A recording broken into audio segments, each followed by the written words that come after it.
Hey, I posted on my Instagram about Tony Robbins coming out and basically speaking out against this entire COVID BS, overhyped fear.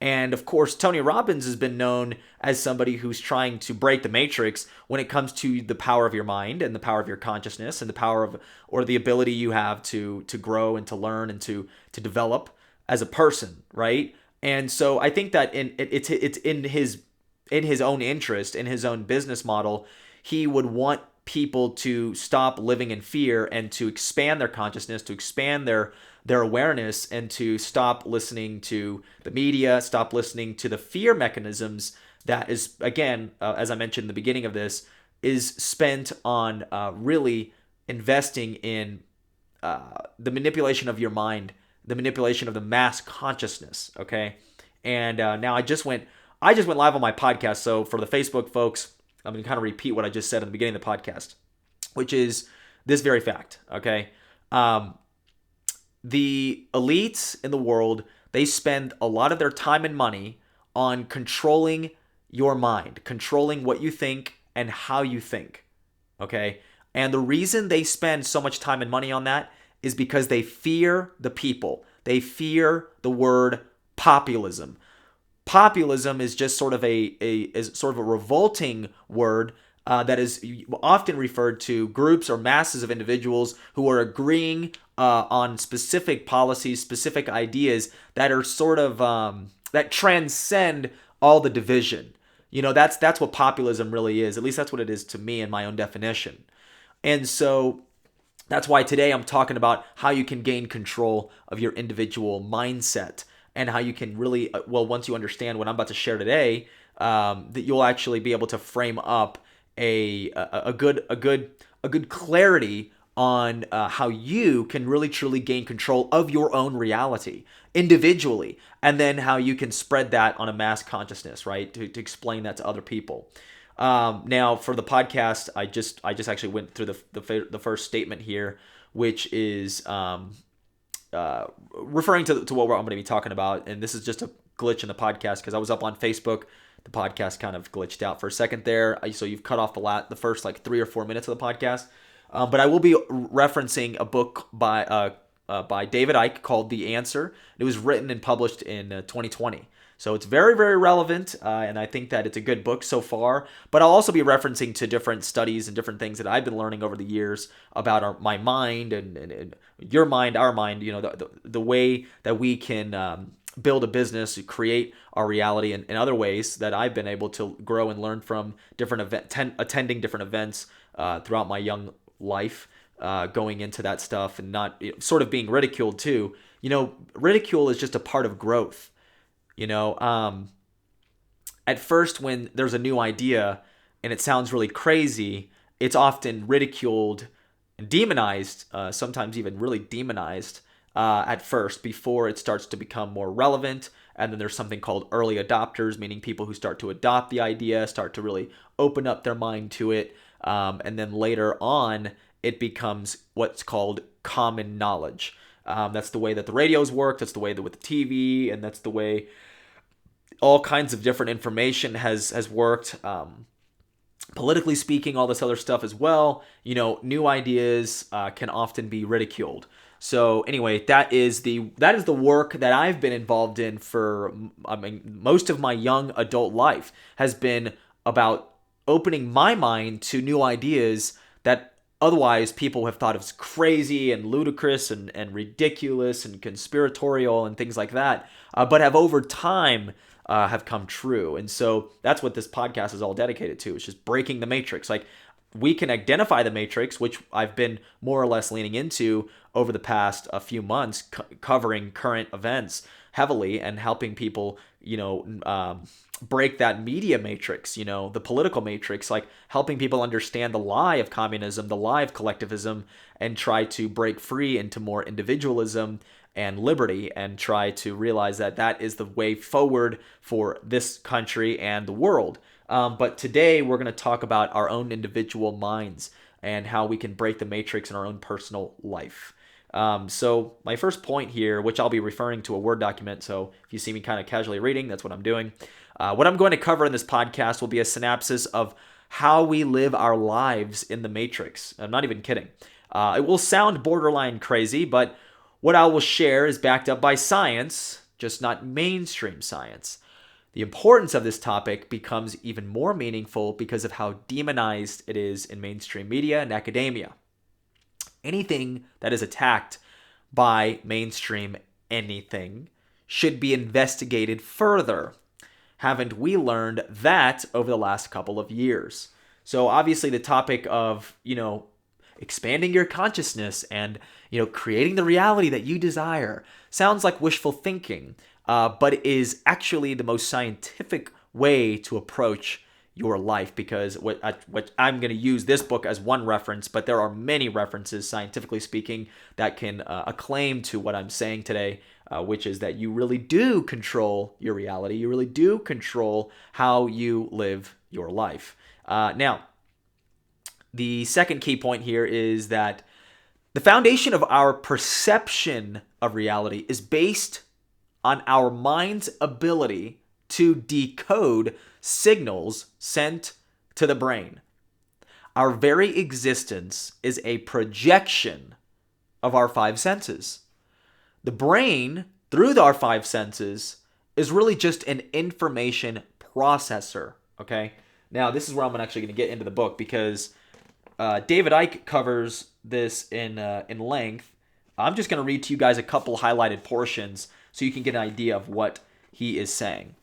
The foundation of our reality and the human self is not physical. It is wave field information, which the five senses decode into the world that we think we are experiencing as physicality. They decode wave field information into electrical information, which is communicated to the brain to be decoded into what we experience as the physical world.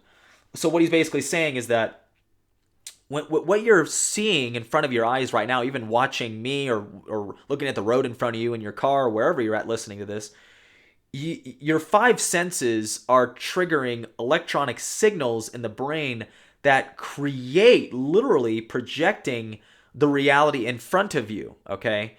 And the point here is that your mind essentially can cast whatever it is in front of you, okay?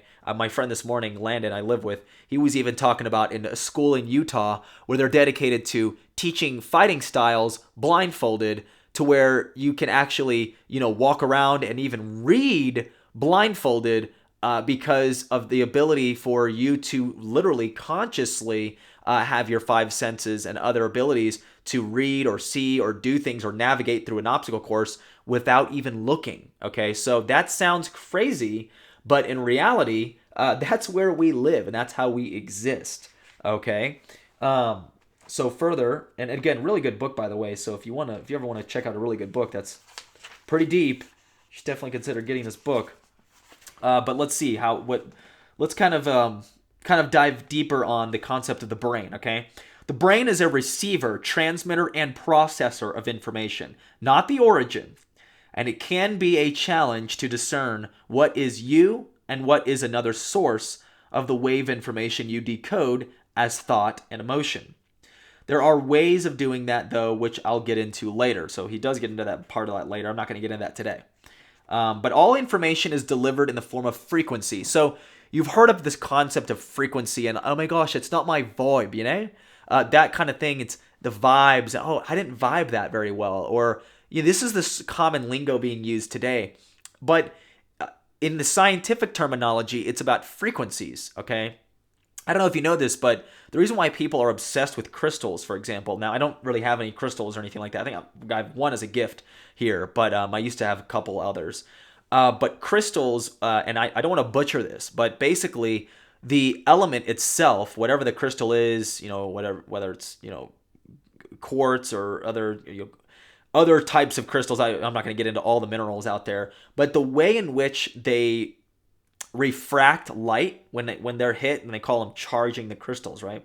What's happening is the light that hits the crystal, there's a frequency, a bend in the light force that comes out of the crystal, okay, that emits from the crystal when it's lit up, okay, that frequency produces certain emotions, certain feelings, certain healing abilities even onto whatever is looking at it or near it, okay, near that crystal, because it's being charged, and that's the frequency it's emitting. Okay, so the reason why people are so obsessed with wearing crystals on their necklace and their wrists and all that stuff is because of the charges, the frequency those specific crystals are emitting, which the studies have shown different levels, different bandwidths of frequency can impact your entire body, your even to some extent your organs. Different organs are affected differently by different frequencies. Things of that nature. Food is a part of those frequencies. When you eat, consume, what you drink is part of those frequencies. Also, what is going on in terms of what you listen to, what you're tuning into every single day. That's more basic. What you're listening to, what you're really digesting, you're spending your time on. These are all things that you're receiving frequencies from. So that's more common knowledge. But those frequencies are basically gonna make up who you are and what you think. Okay, literally who you are, because you're framing your reality based on those frequencies.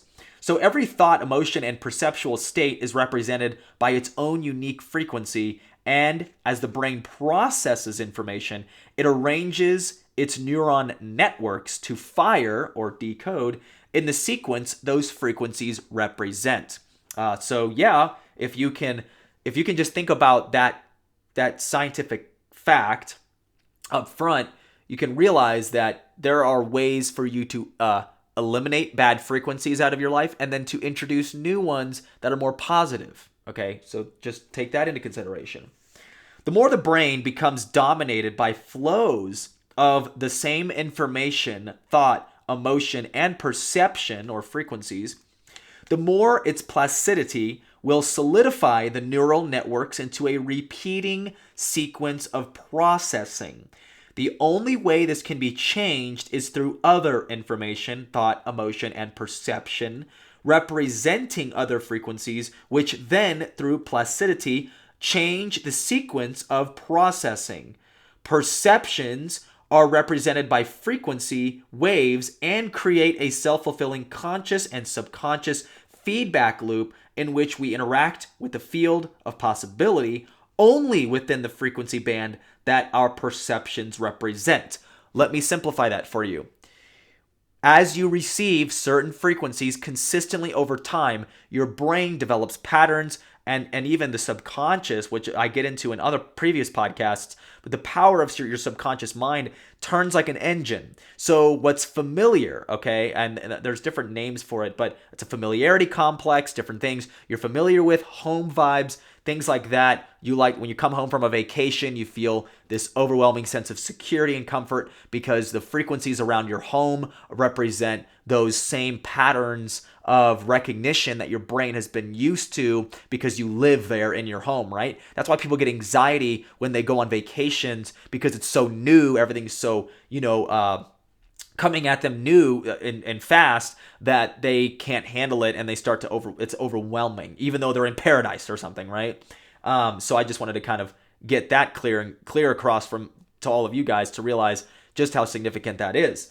So that's what he's basically trying to say, is that as you introduce some levels of frequency, you have the same levels of thinking, and you kind of address the issues or the whatever the problem or the solution in the same way every single time. Well, the only way that changes is if new frequencies and new information is introduced to the brain that changes our perception, okay? Which is, in a sense, changes our very reality, okay? So, moving on here, in this way, our perceptions become our experienced reality, as I just said. The potential for mass manipulation, this is called the matrix right here, the potential for mass manipulation is limitless when the cult knows this and works to stop humanity knowing. Perception frequencies impact on the brain through plasticity to dictate the way it processes information. In the absence of any change, the brain goes on processing information in the same way. Through this sequence, solidified perceptions become self-fulfilling prophecies as the brain processes information to match the solidified perceptions and the subsequent neuron firing sequence which comes from that. We see this in people unable and unwilling to explore another point of view or ways of looking at situations and subjects. They say, my mind is made up. Solidified neuron pathways, in parentheses. I am right and the science is settled, when it is blatantly not. So this kind of thing, I'm just saying this now. So what he mentioned there is how mass media, mass information, dissemination can create brain patterns that develop a perception of reality that is created by ulterior motives, literally by mainstream media and others that are developing in your brain right now that create your very reality, that project your reality. So the reason why people are so divided today is because they are living in two parallel realities where each of them thinks that the other is the enemy. And what's really going on is that the mass manipulators are using the brain waves, to come into the brain, which the brain receives this information and then adjusts it to the solidified frequencies that are already there, that have already been developed since you were a child in the education system, and basically in the matrix, okay? And so that's why we're so comfortable with our enslavement. This is why people love to be in abusive relationships. You've developed a comfortable pattern. Although somebody on the outside can say, this person is mean to you, they're rude to you, they're disrespectful, they hurt you, they're physically harming you. All of this stuff is common sense, but the neural pathways that are solidified in that person's brain perceive a reality that they cannot escape, okay? And that is why we have to break that mold, that matrix, and actually reintroduce new concepts and new things. That's why going on vacations and changing your environment, that literally changes the way you live your life because it changes your perception, okay? So isn't that interesting? You just learned something. Maybe you didn't learn it, but just you're being introduced to it all over again. Okay. Now that is going to be it for that part of this one topic. But I'm going to go to this next set right quick. Okay. Wow. Yeah, we're not going to get into God today. We're going to get into God another night. Okay. So. Well, I'm just going to read this one statement. The cult works ferociously to secure this disconnection and isolate the body-mind from our soul. This other statement, humanity is bombarded second by second with information, most inaccurate, by cult-serving sources to form mass human perception. That is why you have a large majority of individuals, people that literally believe lies. They live in a lie. They are and they're attached to it.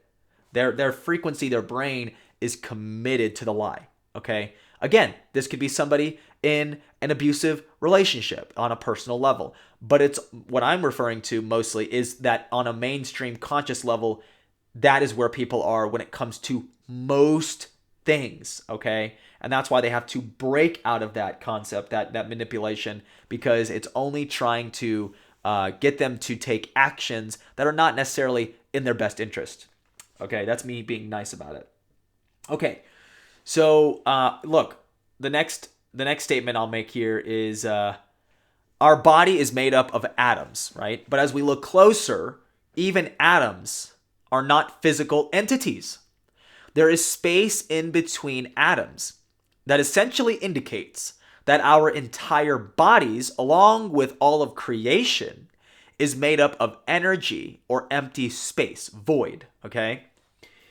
This would theoretically mean that our reality is closely related to a hologram projection that exists in our mind alone. This would mean that the matrix is even our very existence on this planet. That isn't a bad thing. It just means that we are truly an expression of God experiencing this earth together, okay? Now, that's saying a lot, but let's go into the science here. Let me explain. Okay, atoms are not solid and cannot a solid world make.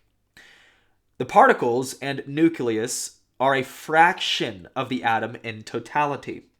The rest is empty in terms of physicality. Yet scientists tell us the body is made of atoms.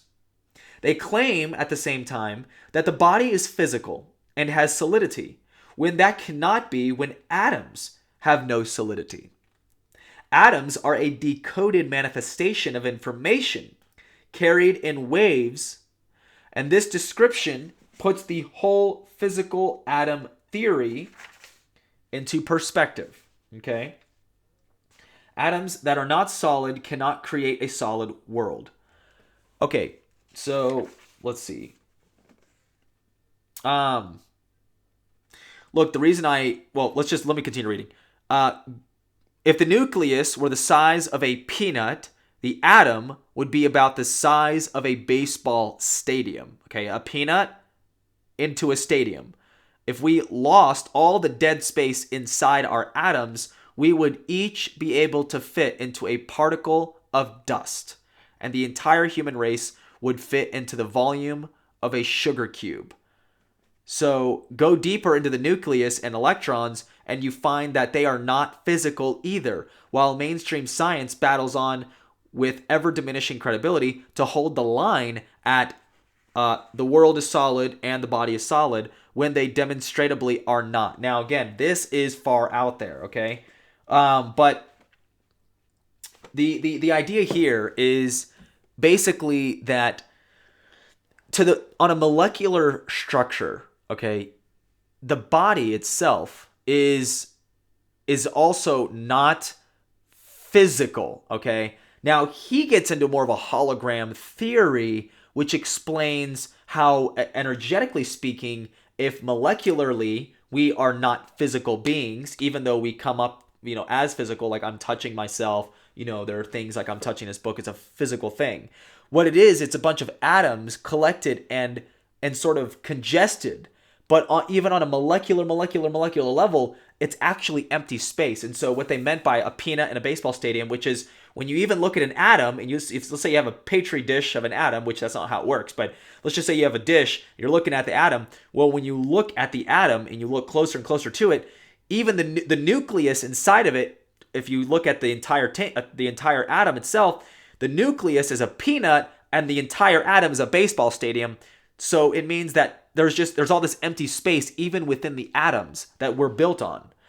So if we're made up of atoms, okay, physically speaking, atoms aren't physical.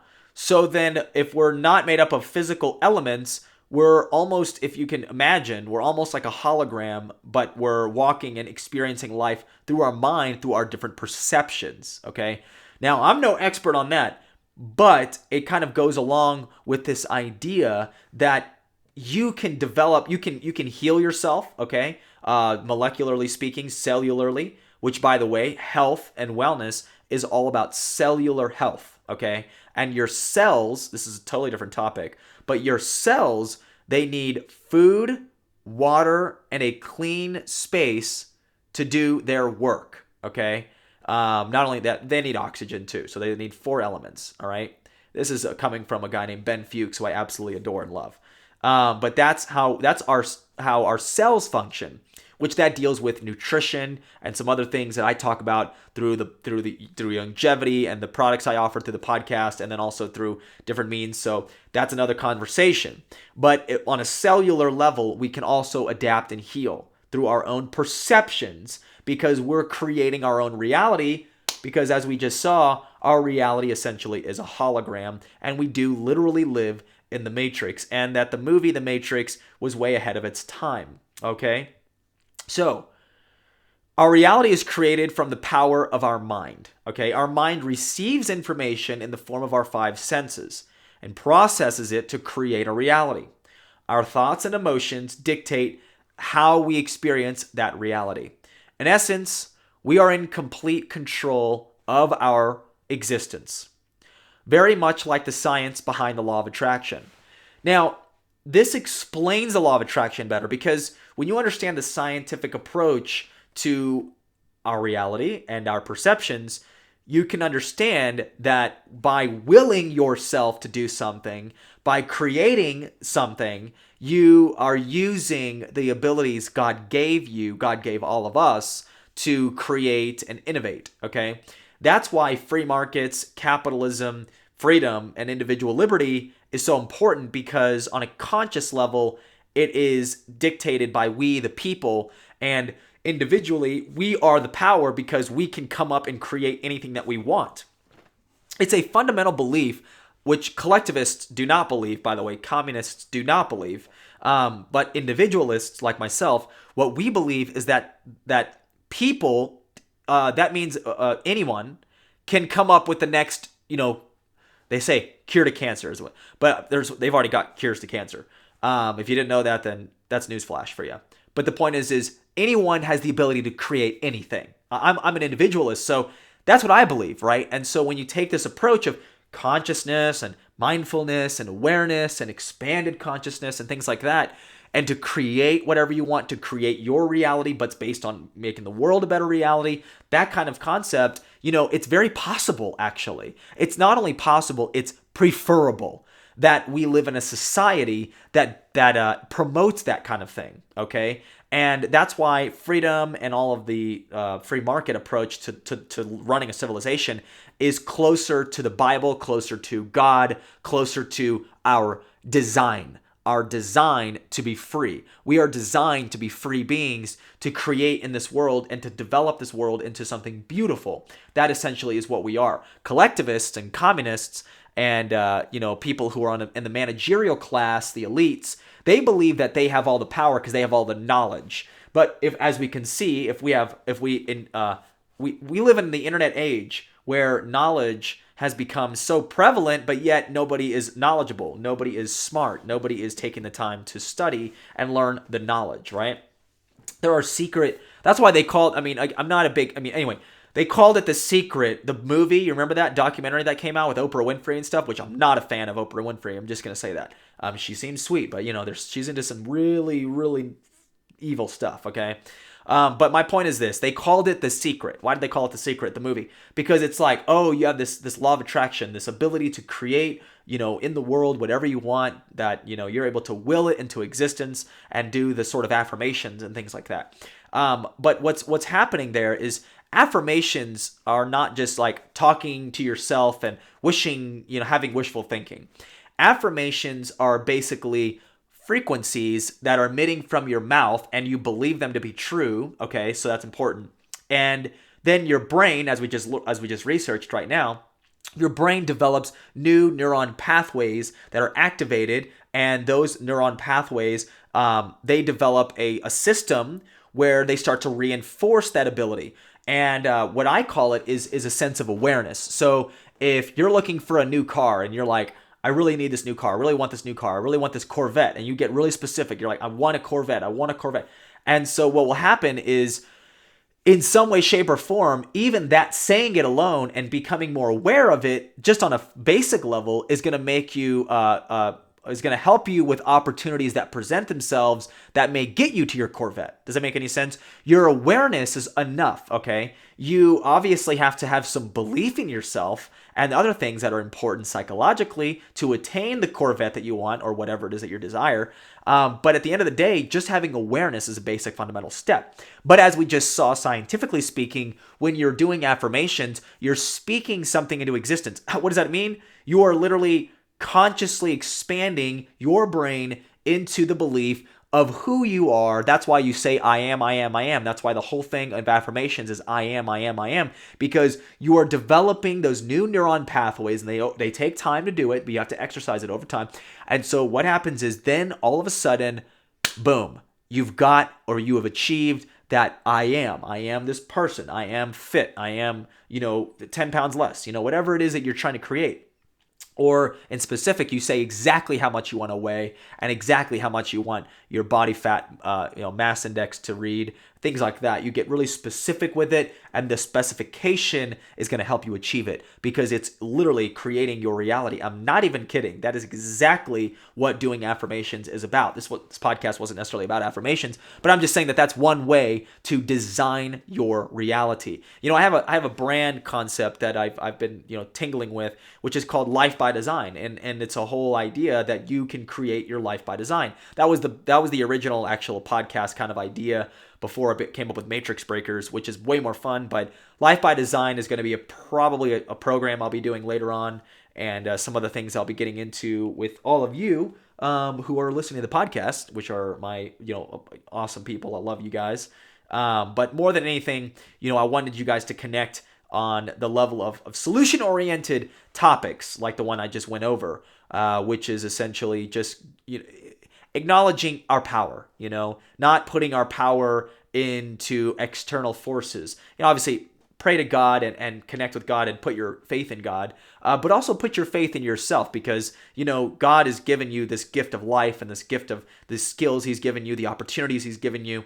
And I say this to people, but there's a famous story of how, this one guy, he fell off a boat and he was in the ocean, he's swimming and he's trying to live and he's praying to God, and he's God, please save me, just save my life. I'll do anything to save my life. And then a boat randomly magically appears, and the captain of the boat comes over the edge and says, "Hey, come on board, I got you, saved your life." And then the guy says, "Oh, no, I'm waiting for God. God's gonna save me and I'm good, so I'm just gonna stay in the ocean." Second boat comes on by and says same thing. "Hey, I got you. Let me throw you a life raft to get you on board." Guy says, "Hey, you know what? I'm good. God's got me. God will save me." And then the guy's like, "Dude, you sound crazy. I'm here for you right now. This is me saving you." And then the guy's like, "No, I'm good. Seriously though, I'm good. God will save me." Third boat comes, same situation. Guy says, "Hey, let me throw you down a little life raft, a tube, whatever." And he says, No, I'm good. Seriously though, God is gonna save me." And then of course he drowns, right? And then he goes to heaven and he says, "God, why didn't you save me out there? I was relying on you. I had faith in you. I had everything in you." And then God says, "I sent you 3 boats, you idiot." And the concept of that story is that, yes, you can pray and definitely have faith in God, but you definitely need to take action on different things that are happening in your life today. What is God presenting to you opportunity-wise that you need to take?